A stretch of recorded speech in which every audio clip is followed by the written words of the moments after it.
Hablando del viejo continente, el presidente del Consejo Europeo, Herman Van Rompuy, se dijo confiado de que para marzo de 2012 se encuentre listo el nuevo pacto fiscal que apoyan 26 países de bloque. Ante el Parlamento Europeo, Rompuy aclaró que ante la crisis no habrá otra opción. Por su parte, el presidente de la Comisión Europea, José Manuel Durão Barroso, afirmó que las exigencias británicas para avalar este pacto fiscal hubieran sido un riesgo para el bloque.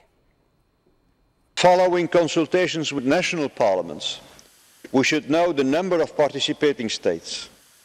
I'm optimistic because I know that it is going to be very close to 27. In fact, 26 leaders indicated their interest in these efforts. They recognize the euro is a common good. Then early March at the latest, this fiscal compact treaty will be signed.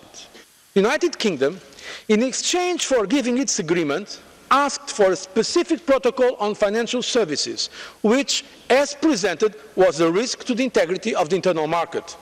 This made compromise impossible. Las afirmaciones del señor Barroso sobre Gran Bretaña tuvieron eco en el Parlamento Europeo, en donde incluso algunos legisladores acusaron al premier británico David Cameron de estar defendiendo a los especuladores financieros.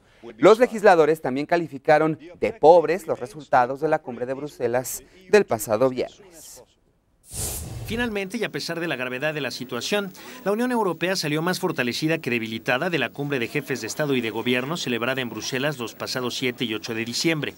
Y es que de los 27 países miembros, 26 accedieron a firmar un acuerdo intergubernamental que establece límites muy precisos de deuda y déficit respecto del Producto Interno Bruto de las economías europeas, así como sanciones para aquellas naciones que violen dichos límites.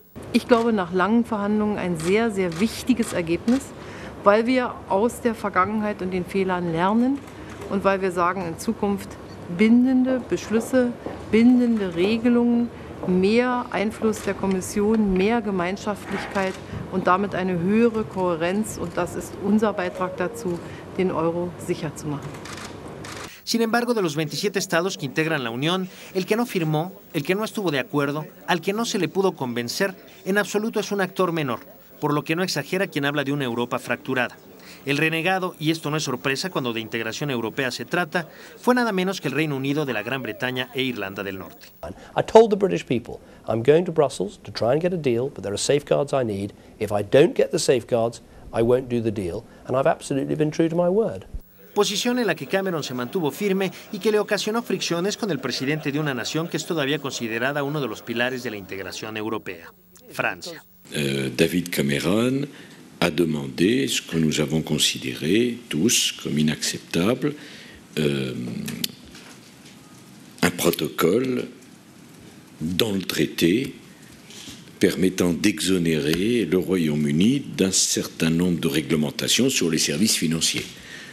Ce que nous n'avons pas pu accepter puisque nous considérons tout au contraire qu'une partie des ennuis du monde vient de la dérégulation du service financier.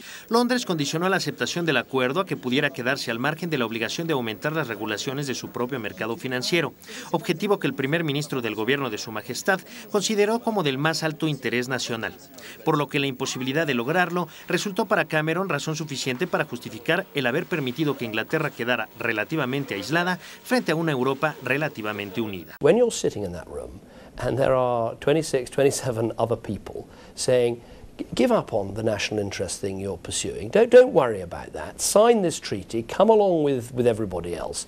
Now, that might make your life easier in that room with those people, but you'd be doing the wrong thing for your country. And I wasn't going to do that. Now, it is tough because you've got a huge amount of pressure. But in the end, if you set a bottom line, you've got to stick to your bottom line. Mientras el gobierno de Londres tendrá que demostrar las bondades de haberle dicho no a Europa, Europa tendrá que demostrar que el acuerdo alcanzado resultará suficiente para atenuar la grave crisis económico-financiera que sacude a la eurozona y para garantizar la viabilidad en el largo plazo de la moneda única. Adalio Ortiz en las imágenes, René Palacios, Efecto TV. Pero en todo este contexto, la protección del poderoso sector financiero representado por la City de Londres fue uno de los principales argumentos utilizados por el premier británico David Cameron para bloquear la reforma del Tratado de la Unión Europea, esto en busca de una mayor integración fiscal, como sabemos. Sin embargo, el partido de oposición laborista dice que la decisión dejará al país aislado y que ésta no hizo nada para proteger precisamente a la City. Aunque también el impuesto que estuvo en el centro de este veto del primer ministro británico Cameron contempla cada compra o venta de acciones o bonos de cualquier producto hecha por un banco, debido a que se hacen millones de operaciones de este tipo cada día. La medida podría obligar a los bancos a ser más cuidadosos con sus transacciones. Pero para muchos euroescépticos, la libra forma parte de ese legado cultural británico, por lo que ven al euro como una amenaza a su cultivada herencia histórica que los dejaría a merced de las impredecibles decisiones de una cúpula extranjera. Ante esto, queda la pregunta en el aire: ¿prosperará la situación una vez que el euro deje de ser una inasible moneda virtual y se concrete o se convierta en los billetes que pronto comenzarán a emitir los 11 países involucrados en la eurozona? La respuesta, por supuesto, puede ser muy diversa. Por otra parte, el Fondo Monetario Internacional negó hoy que esté en conversaciones para un segundo crédito de rescate a Grecia, luego de que el ministro de Finanzas griego manifestara que existían discusiones en curso para un nuevo financiamiento. Y es que los 30.000 despidos en el sector público griego, 30.000 despidos, parecen no ser suficientes para los acreedores internacionales que exigen mayores recortes. La troika, integrada por la Comisión Europea, el Fondo Monetario Internacional y el Banco Central Europeo, exige al ministro de Reforma Administrativa, Dimitris Repas, el despido de otros 150.000 servidores públicos en un plazo de 3 años, es decir, 180.000 burócratas en Grecia a la calle. Vamos a ver en qué termina todo esto.